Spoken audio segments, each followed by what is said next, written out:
ছাদ বাগানে সবাইকে স্বাগতম। তো বন্ধুরা, আজকে আমরা দেখব যে অ্যালোভেরা গাছ কি ধরনের মাটিতে বসালে অ্যালোভেরা গাছের গ্রোথ খুব ভালো হবে এবং প্রচুর চারা বের হতে সক্ষম হবে। তো কি ধরনের মাটি তৈরি করে আজকে বসাবো, কি খাবার দেব, কোথায় রাখবো, কিভাবে জল দেব, সব কিছুই বলবো আজকের ভিডিওতে। ভিডিওটা শেষ পর্যন্ত দেখতে থাকুন। দেখুন, এখানে আমি এর আগেও অ্যালোভেরা গাছ দেখিয়েছি। তো এই গাছটা আমি ঘরে রাখি, এই টবে যে বসিয়েছি, একটাই বসিয়েছিলাম, তাও আমি আপনাদেরকে দেখিয়েছিলাম ভিডিওতে যে এই টবে একটা গাছ আমি বসিয়েছিলাম চারাটা তুলে। তো দেখুন, তার থেকে কিন্তু অনেক চারা বের হয়েছে।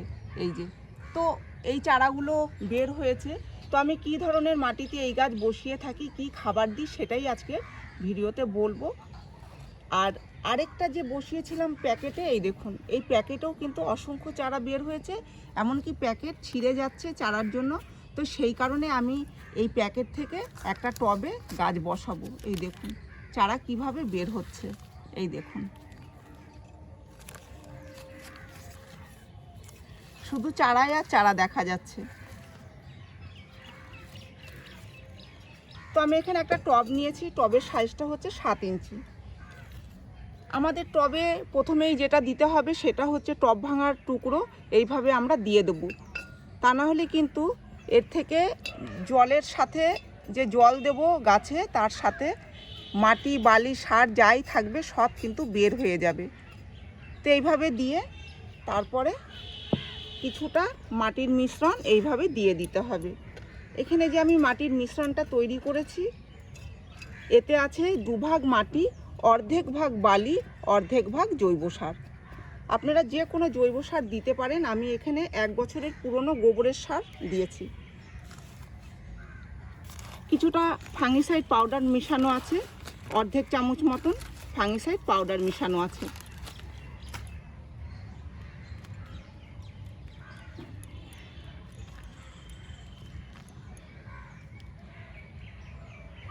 এই চারাগুলো আমি একটু আলাদাই করে নিচ্ছি, এগুলো আলাদা বসিয়ে দেবো, তা না হলে একদম টবের ভিতরে চলে যাচ্ছে।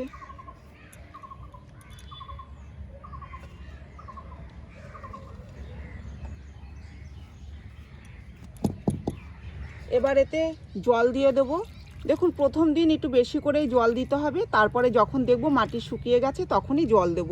আর এরকম জায়গায় রাখবো, যদি আউটডোরে রাখি তাহলে এরকম জায়গায় রাখবো যেখানে সকালের 1 থেকে 2 ঘন্টা রোদ্দুর আসে, সেরকম জায়গায় রাখবো। এছাড়া এই গাছটা ইনডোরেও ভীষণ ভালো হয়। যদি আপনারা ইনডোরে রাখেন তাহলে এরকম জায়গায় রাখবেন যেখানে অন্তত সারাদিন ভালো আলো আসে, বাতাস আসে, সেরকম জায়গায় রাখবেন। আর যদি অল্প রোদ্দুর পড়ে তাহলে কিন্তু এই গাছের গ্রোথটাও খুব ভালো হয়। তবে বেশি রোদ্দুরে এই গাছ ভালো হতে চায় না, পাতা জ্বলে যায়, সবুজ ভাব থাকবে না। আপনারা রাখলেই বুঝতে পারবেন। যদি কারো এই অবস্থায় হয়ে থাকে, গাছ যে এরকম রোদ্দুরে রেখে পাতাগুলো অনেকটাই নষ্ট হয়ে গেছে, আপনারা আবার নিয়ে গিয়ে এরকম জায়গায় ছায়াযুক্ত স্থানে রাখুন যেখানে অল্প রোদ্দুর আসে আর আলো আসে, এরকম জায়গায় রাখবেন। হ্যাঁ, এবার এই গাছে কি খাবার দেব? এই গাছে খাবার দেব তরল সার। কারণ আমি মাটি খুঁজে কখনোই এই গাছে খাবার দেব না, কারণ দেখলেনই কিভাবে এর নিচ থেকে চারা বের হয়। তো মাটিটা খুঁচিয়ে দিলে দেখা যাবে যে চারাটা নষ্ট হয়ে গেছে, চারাটা আর মাটির ওপর থেকে বের হবে না। তাই মাটি খুঁচিয়ে কখনো খাবার দেব না, খাবার দেব তরল সার। আমি গোবরের সার দিয়ে বসিয়েছি, এর পরের যে খাবারটা দেব সেটা আমি হালকা করে সর্ষের খোলের জল দেব 2 মাস কি 3 মাস পর। খুব বেশি একটা খাবার লাগে না, বছরে 2 থেকে 3 বার খাবার দিলেই এই অ্যালোভেরা গাছের জন্য যথেষ্ট। তবে সর্ষের খোল যে দেব একদমই পাতলা দেব, কারণ 100 গ্রাম সর্ষের খোল 10 লিটার জল করব, 1 লিটার জলে ভিজিয়ে রেখে তার সাথে আরও জল মিশিয়ে 10 লিটার করে সেই যে পাতলা জলটা, সেই জলটাই দেব।